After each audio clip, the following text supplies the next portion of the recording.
사랑합니다. 성도 여러분, 가정의 달 5월입니다. 오늘 첫 주일 어린이 주일을 맞이하면서 참으로 어린 아이들처럼 전폭적인 믿음으로 우리 하나님을 기쁘시게 할 수 있기를 기도합니다.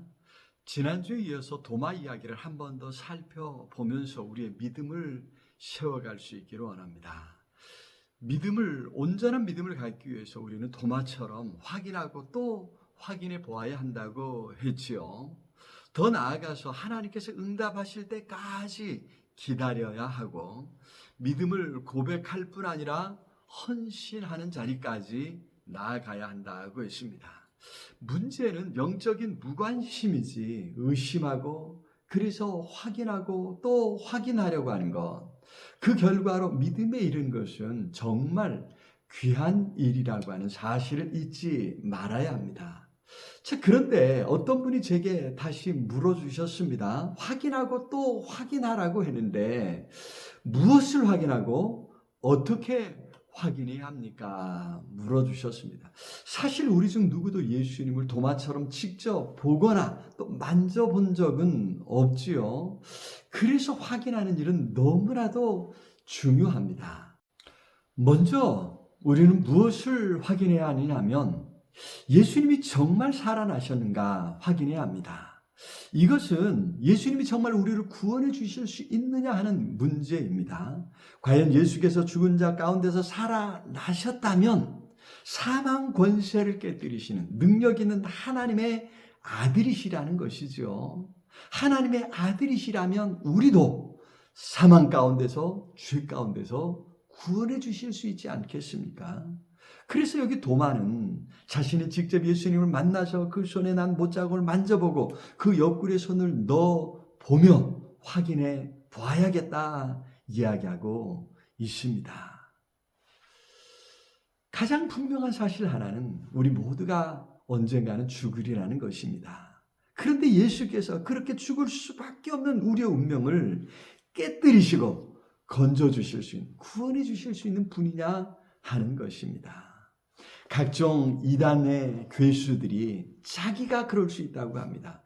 세상의 모든 여러 가지 것들이 우리에게 기쁨을 주고 행복을 줄 수 있다 이야기하고 있습니다.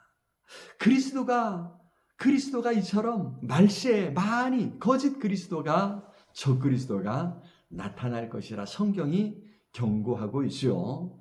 성경은 오직 예수 그리스도만이 우리를 죄 가운데서 건져주실 수 있다고, 우리를 죄와 사망에서 구원해 주실 수 있다고 말씀하고 있습니다. 이를 위해서 예수께서 친히 이 땅에 찾아오셔서 십자가에서 죽임을 당하셨고 다시 살아나셨다고, 부활하셨다고 가르쳐 주고 있습니다. 그렇습니다. 그래서 우리는 성경을 읽으면서 예수님이 정말 구원자이심을, 사망 권세를 깨뜨리시고 부활하신 살아계신 하나님의 아들이심을 확인하고 또 확인하면서 그 예수님을 내 구주로 나의 하나님으로 믿고 영접해야 될 줄로 믿습니다. 자, 그렇다면 어떻게 우리가 믿어야 합니까? 이게 참으로 어려운 문제인 것은 어떤 사람은 그냥 믿어집니다. 어떤 사람은 어렸을 때부터 믿음의 가정에서 자라서 그냥 그런 줄 알고 살아왔습니다. 문제는 정말 예수님을 내 구주로 믿고자 하는데 마음에 어떤 감동이 없는 경우입니다. 그냥 맹숭맹숭 믿어지지 않습니다. 그래서 도마와 같은 사람을 부러워합니다. 뭔가 특별한 체험을 한 그런 사람들을 부러워합니다. 그런데 여기 예수님께서 도마에게 분명히 하신 말씀이죠. 보지 못하고 믿는 자들은 복되도다. 그렇습니다. 도마 이후에 많은 사람들이, 초대교회의 많은 사람들이, 대부분의 사람들이 예수님을 실제 보지 못했고 예수님의 음성을 듣지 못했습니다. 그런데도 믿는 사람이 생겨났다는 것입니다. 신기하지 않습니까? 어떻게 믿음이 생겼을까요? 어떻게 보지 못하고도 믿을 수 있습니까? 그 답을 우리는 바로 예수님의 다음 말씀에서 찾을 수 있습니다. 22절에 예수께서 성령을 받으라 당부하고 있습니다. 사실 성령님은 우리를 도와주도록 예수님께서 보내주신 분이시죠. 요한복음 14장 26절에 보혜사 곧 아버지께서 내 이름으로 보내실 성령, 그가 너에게 모든 것을 가르치시고 내가 너에게 말한 모든 것을 생각나게 하리라 말씀해 주셨습니다.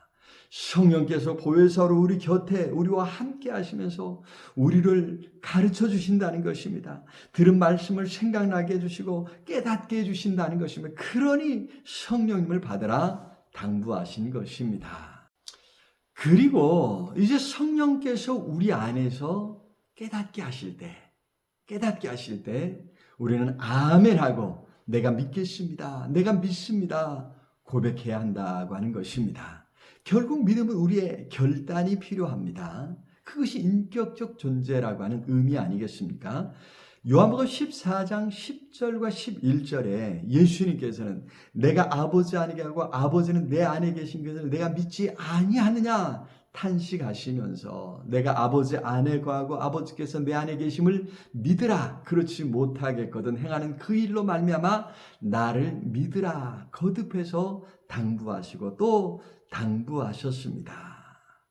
그렇습니다. 이제 우리가 마음을 열고 예수 그리스도를 구주로 하나님으로 믿고 영접해야 합니다. 부인하지 말고 받아들여야 하는 것이죠. 유명한 복음 전도자 D.L. 무디에게 어떤 사람이 찾아와서 믿어지지 않는다고 하소연했다고 합니다. 그 하소연을 한참 듣고 있던 무디가 버럭 소리 질렀다고 하죠. 믿으라면 믿을 것이지 무슨 잔소리가 그렇게 많느냐 소리 질렀다고 합니다. 그 이야기를 듣고 이 사람이 깜짝 놀랐습니다. 그렇지, 예수님이 말씀하셨는데, 예수님이 명령하셨는데 무슨 말이 더 필요한가? 우리가 자꾸 뭔가 이유를 늘어놓는 것이 문제라는 것입니다. 험한 세상이라 사건 사고가 많이 일어나서 우리가 쉽게 믿지 못하고 받아들이지 못하고 있을 뿐입니다. 예수님의 말씀에, 하나님의 말씀에 그저 아멘하고 내가 믿습니다, 내가 믿겠습니다 순종이 필요한 것입니다. 어쩌면 우리는 이 믿음을 위해서 성령께 기도해야 할 필요가 있을 것 같습니다. 마가복음 9장 23절 24절에 예수께서 이르시되 할 수 있거든이 무슨 말이냐, 믿는 자에게는 능히 하지 못할 일이 없느니라 하시니 곧 그 아이의 아버지가 소리질러 이르되 내가 믿나이다, 나의 믿음 없는 것을 도와주소서 하더라. 귀신 들린 아들을 고쳐달라고 예수님께 나왔던 아버지는, 그 아이의 아버지는 내가 믿나이다 하면서도 나의 믿음 없는 것을 도와주셔서 예수님께 기도했던 것을 우리가 기억해야 됩니다. 우리가 잘 아는 위대한 믿음의 사람들도 시시때때로 그런 기도를 했습니다. 성 어거스틴의 고백록에 보면 이런 기도문이 있습니다. 주님, 내가 믿고자 하오니 도와주소서. 내가 더 굳건히 믿고 더 깊이 이해할 수 있도록 은혜를 베풀어 주소서. 이해함으로 믿게 되고 믿음으로 이해하게 하소서.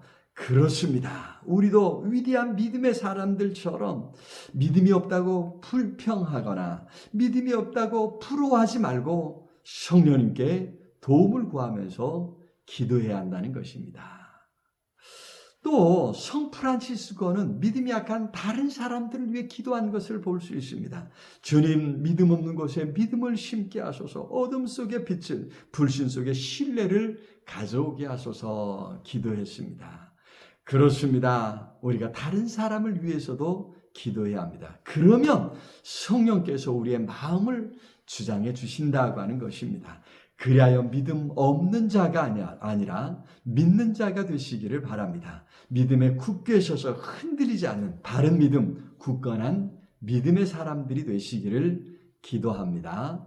사랑의 주님, 우리에게도 온전한 믿음을 허락해 주시옵소서. 우리 마음에 의심이 일어날 때, 우리에게 뭔가 믿음이 생기지 않을 때 우리가 말씀 앞에 나아가겠사오니 우리가 기도하겠사오니 우리 마음에 큰 믿음 주시고 흔들리지 않도록 붙잡아 주시옵소서. 예수 그리스도 이름으로 기도드리옵나이다. 아멘. 오늘도 우리 주님 안에서 승리하시길 기도합니다. 사랑합니다.